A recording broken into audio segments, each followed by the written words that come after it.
You are standing in the grand ballroom of Schönbrunn Palace in Vienna, 1809. Crystal chandeliers cast dancing shadows across marble floors as the most powerful women in European society gather for what they believe is a diplomatic reception. The Empress Marie-Louise adjusts her silk gloves, unaware that within hours she will become a pawn in the most calculated campaign of psychological warfare the continent has ever witnessed. These women, wives and daughters of Napoleon's greatest enemies, are about to discover that the Emperor of France has devised a strategy so ruthless that it will redefine the very meaning of conquest. What you're about to hear isn't just another tale of military genius or political maneuvering. This is the documented account of how one man weaponized marriage, motherhood, and the most intimate bonds of human connection to destroy his enemies from within. Before we dive deeper into this forgotten chapter of European history, if you find these untold stories of power and manipulation compelling, consider subscribing and let me know in the comments what other historical figures you'd like us to investigate. It genuinely helps us uncover more buried truths that shaped our world. Now let's examine how Napoleon Bonaparte turned the wives of his enemies into unwitting instruments of their husbands' destruction, and why his methods reveal something deeply disturbing about the lengths to which absolute power will go to maintain itself. The year is 1803, and Napoleon has just emerged victorious from another campaign against the Third Coalition. But unlike previous conquerors who celebrated their victories with parades and monuments, Napoleon was already plotting something far more insidious. He had discovered that military conquest was temporary, that defeated armies could regroup and enemy nations could rebuild their strength.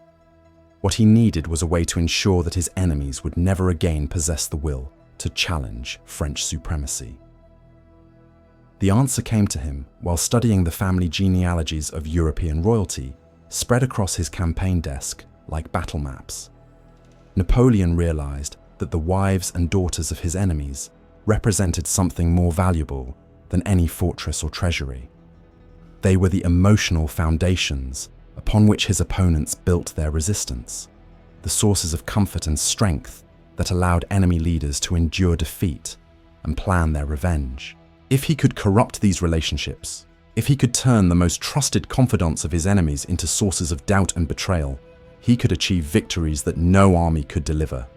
This wasn't just political calculation. This was systematic, psychological destruction disguised as diplomacy. The emperor's first target was Archduke Charles of Austria, the brilliant military strategist who had handed Napoleon one of his few battlefield defeats at Aspen-Essling. Charles had recently married Princess Henrietta of Nassau-Weilburg, a woman whose intelligence and political connections made her one of the most influential figures in Austrian court circles. Napoleon understood that destroying Charles meant destroying his marriage, and he had devised a plan that would make the Archduke question everything he believed about loyalty and love. French agents began appearing in Vienna's social circles, elegant men and women who seemed to have unlimited resources and fascinating connections throughout European high society. They attended the same salons as Princess Henrietta, frequented the same theatres, and gradually worked their way into her circle of friends and confidants. These weren't crude spies or obvious infiltrators. They were sophisticated operators who understood how to exploit the isolation and boredom that plagued aristocratic wives while their husbands campaigned across Europe. The process was methodical and patient. French agents would arrive bearing gifts that seemed innocent but carried deeper meanings. A rare book of poetry that happened to contain pressed flowers between specific pages. A piece of jewelry that incorporated symbols known only to secret societies. Sheet music for compositions that contained coded messages when played in particular sequences. Princess Henrietta began receiving these tokens regularly, always delivered by servants who claimed they came from anonymous admirers or distant relatives she couldn't quite place. But the gifts were just the beginning. Napoleon's agents understood that the most effective way to manipulate someone was to make them feel understood and appreciated in ways their spouse never could. They would engage Princess Henrietta in conversations about philosophy, art, and literature that revealed depths of knowledge and sensitivity that contrasted sharply with her husband's preoccupation with military affairs. They spoke multiple languages fluently, had traveled extensively throughout Europe, and could discuss the latest developments in science and culture with an enthusiasm that made the princess feel intellectually alive in ways she hadn't experienced since her marriage. The psychological manipulation intensified as these agents began sharing carefully crafted stories about their own romantic relationships. They would describe passionate love affairs with mysterious partners who understood their deepest thoughts and desires. They painted pictures of emotional and physical intimacy that made the princess question whether her own marriage was providing her with the fulfillment she deserved. These weren't crude attempts at seduction. They were sophisticated campaigns designed to create dissatisfaction and longing that would gradually erode the princess's loyalty to her husband and her country. Napoleon himself occasionally appeared at social functions where Princess Henrietta was present, but he never approached her directly. Instead, he would position himself where she could observe him engaged in animated conversations with other women, displaying a charisma and intellectual vitality that contrasted with her husband's more reserved military bearing. The emperor would discuss art and literature with passionate intensity, quote poetry in multiple languages, and demonstrate a breadth of knowledge that made him seem like the most fascinating man in any room he entered. The princess began experiencing something she had never felt before: doubt about her marriage, curiosity about what her life might have been like with a different kind of husband, and a growing sense that she was wasting her youth and intelligence in a relationship that failed to challenge or inspire her. She found herself looking forward to social events where she might encounter these intriguing French visitors, and she began paying more attention to her appearance and conversation skills in preparation for these meetings. Napoleon's agents carefully documented every interaction, every subtle change in the princess's behavior and attitudes. They reported back to the emperor with detailed analyses of her emotional state, her vulnerabilities, and her growing dissatisfaction with her current circumstances. This information allowed Napoleon to refine his approach, introducing new elements designed to accelerate the psychological transformation he was orchestrating.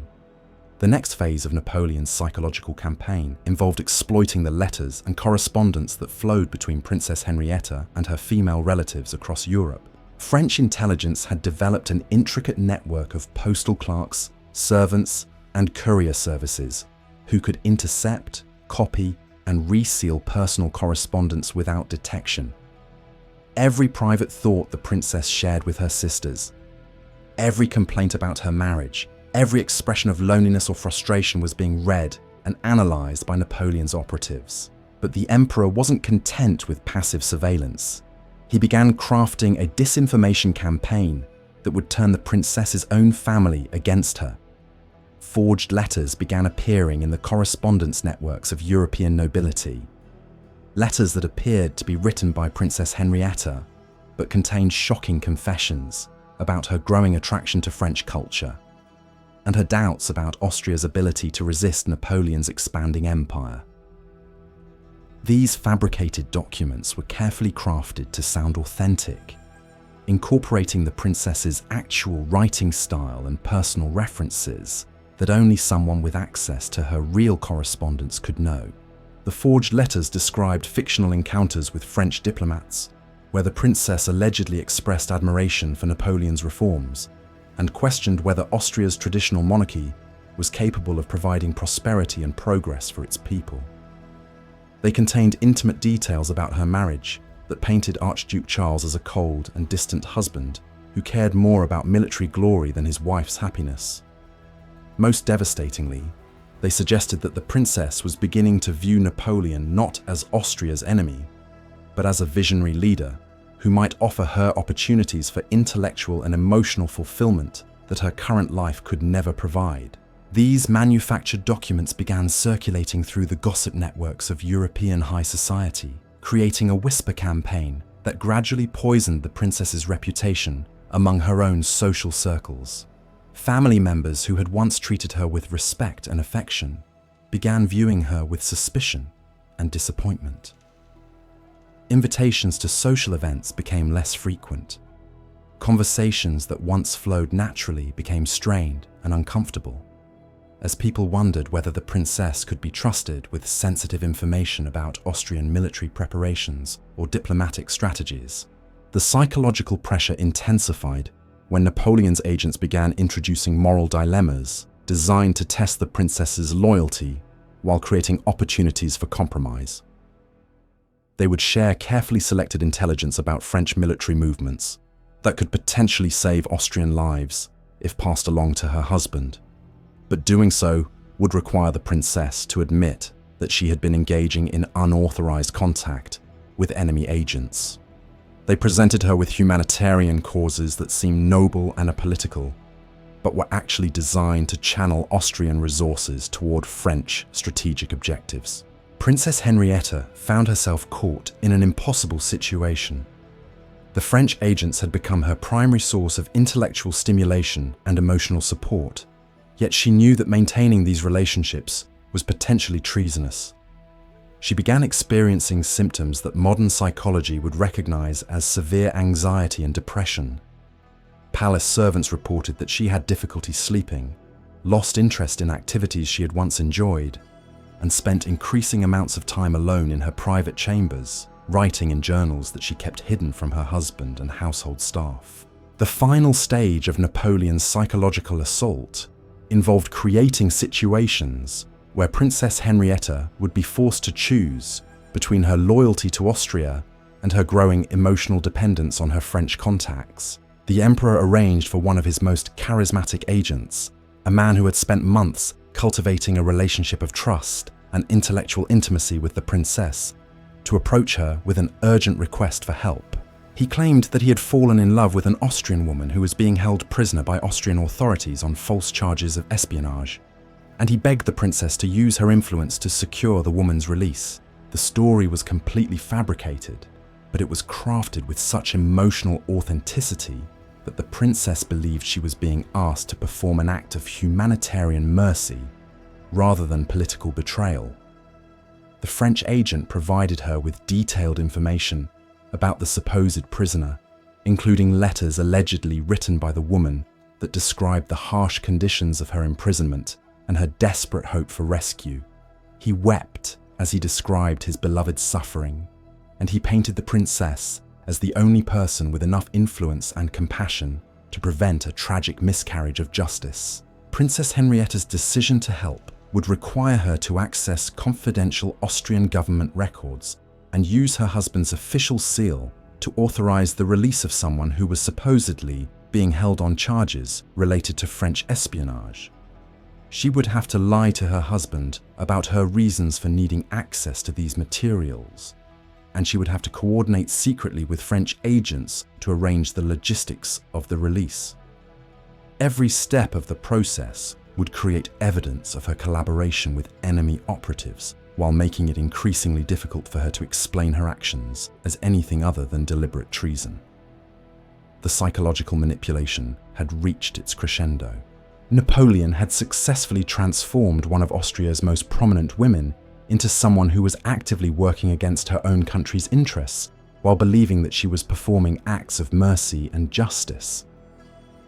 The princess had become isolated from her family and social circles, emotionally dependent on French agents for companionship and validation, and psychologically convinced that her husband and government were obstacles to the humanitarian causes she had been manipulated into supporting.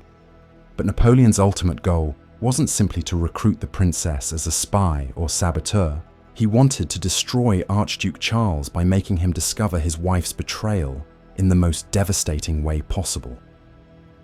The emperor had orchestrated a scenario where the Archduke would inevitably uncover evidence of his wife's collaboration with French agents.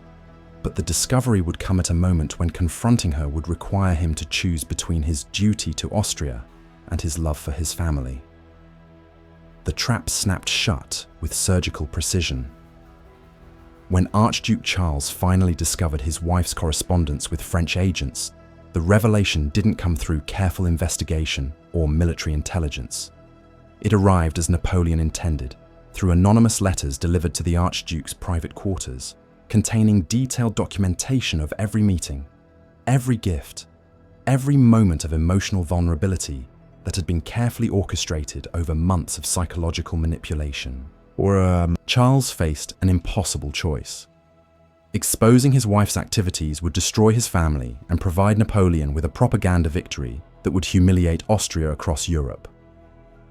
Protecting her would mean harboring a known collaborator with enemy forces, potentially compromising military operations and endangering Austrian lives. The marriage that had once been his source of strength became a weapon pointed at his heart, wielded by an enemy who understood that the most devastating defeats happen not on battlefields, but in the privacy of our most intimate relationships. This wasn't an isolated case. Napoleon deployed these same tactics against dozens of prominent families across Europe, turning wives into unwitting saboteurs and transforming marriages into intelligence operations. He understood something that military historians often overlook, that the greatest conquerors don't just defeat armies. They destroy the will to resist by corrupting the relationships that give people reason to fight. The emperor's psychological warfare campaigns reveal how quickly trust can be weaponized, how easily love can be turned into leverage, and how the most civilized societies can normalize the systematic destruction of human bonds when power operates without moral constraints. These women weren't just collateral damage in Napoleon's campaigns. They were strategic targets in a war that redefined the very nature of conquest itself.